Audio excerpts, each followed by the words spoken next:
नमस्कार। ब्रिक्स की स्थापना इस विश्वास से हुई थी कि इमर्जिंग इकोनॉमीज का यह समूह वैश्विक ग्रोथ के इंजन के रूप में उभर सकता है। आज जब पूरा विश्व पोस्ट कोविड रिकवरी पर फोकस कर रहा है, तब ब्रिक्स देशों की भूमिका एक बार फिर बहुत महत्वपूर्ण रहेगी। फ्रेंड्स, महामारी से उत्पन्न आर्थिक समस्याओं से निपटने के लिए हमने भारत में रिफॉर्म, परफॉर्म एंड ट्रांसफॉर्म का मंत्र अपनाया है और इस अप्रोच के परिणाम भारतीय अर्थव्यवस्था के परफॉर्मेंस से स्पष्ट है। इस साल हम 7.5% ग्रोथ की आशा कर रहे हैं, जो हमें फास्टेस्ट ग्रोइंग मेजर इकोनॉमी बनाता है। उभरते हुए न्यू इंडिया में हर सेक्टर में ट्रांसफॉर्मेटिव बदलाव हो रहे हैं। आज मैं आपका ध्यान 4 प्रमुख पहलुओं पर केंद्रित करना चाहता हूं। पहला, भारत की वर्तमान इकोनॉमिक रिकवरी का एक प्रमुख स्तंभ टेक्नोलॉजी लेड ग्रोथ है। हम हर सेक्टर में इनोवेशन को सपोर्ट कर रहे हैं। हमने space, blue economy, green hydrogen, clean energy, drones, geospatial, data जैसे कई क्षेत्रों में इनोवेशन फ्रेंडली पॉलिसीज बनाई है। आज भारत में इनोवेशन के लिए विश्व में सबसे उत्तम इकोसिस्टम है, जो भारतीय स्टार्टअप्स की बढ़ती संख्या में दिखता है। भारत के 70,000 से अधिक स्टार्टअप्स में 100 से अधिक यूनिकॉर्न है और इनकी संख्या निरंतर बढ़ रही है। दूसरा, महामारी के दौरान भी भारत ने ईज ऑफ डूइंग बिजनेस सुधारने के लिए अनेकों प्रयास जारी रखे। बिजनेस पर कंप्लायंस बर्डन कम करने के लिए हजारों नियमों में बदलाव किया गया है। सरकारी पॉलिसीज और प्रोसीडर्स में अधिक पारदर्शिता और स्थिरता लाने के लिए बड़े पैमाने पर काम हो रहा है। तीसरा, भारत में इंफ्रास्ट्रक्चर को व्यापक स्तर पर सुधारा भी जा रहा है और उसका विस्तार भी हो रहा है। इसके लिए भारत ने एक नेशनल मास्टर प्लान बनाया है और हमारी नेशनल इंफ्रास्ट्रक्चर पाइपलाइन के तहत $1.5 ट्रिलियन के निवेश के अवसर है।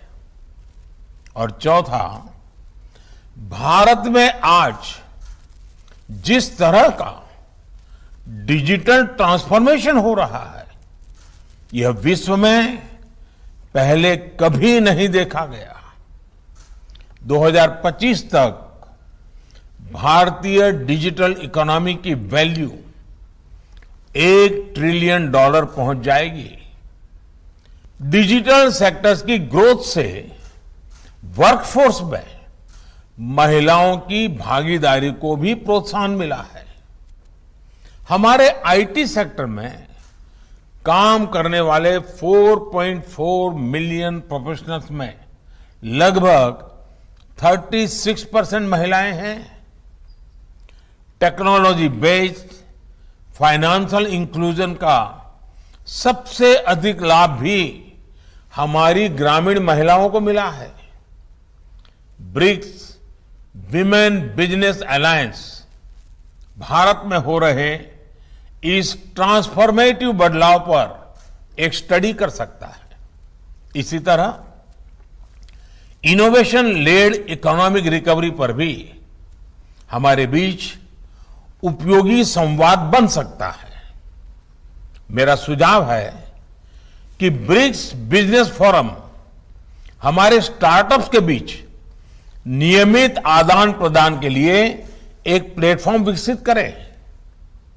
मुझे विश्वास है कि ब्रिक्स बिजनेस फोरम की आज की चर्चा अत्यंत लाभदायक होगी।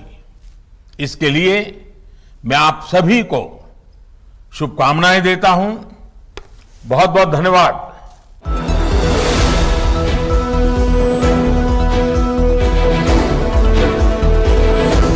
इंडियन एक्सप्रेस में छपी एक रिपोर्ट के मुताबिक विधान परिषद के चुनाव को लेकर एकनाथ शिंदे की मुख्यमंत्री उद्धव ठाकरे के बेटे आदित्य ठाकरे और शिवसेना सांसद संजय राउत के साथ काफी बहस हुई थी। बस इसी वजह से शिंदे ने यह कदम उठाया। अखबार ने सूत्रों के हवाले से बताया है कि एकनाथ शिंदे ने विधान परिषद के चुनाव में कांग्रेस को दिए अतिरिक्त वोटों को लेकर विरोध जताया था। एक सूत्र ने कहा कि 2 दिन पहले एक होटल में जब विधान परिषद के चुनाव में वोटों के बंटवारे को लेकर बातचीत चल रही थी तो शिंदे ने राउत और आदित्य से अपनी असहमति जताई थी। शिंदे इस पक्ष में नहीं थे कि कांग्रेस कैंडिडेट को जिताने के लिए शिवसेना विधायकों के वोटों का इस्तेमाल किया जाए। इसी को लेकर दोनों पक्षों के बीच काफी विवाद हो गया। संभवतः यही वजह है कि शिंदे बागी हुए हैं। इसके अलावा कहा यह भी जा रहा है कि इसी तरह के कुछ अन्य मामलों को लेकर भी पिछले कुछ महीनों से एकनाथ शिंदे खुश नहीं थे।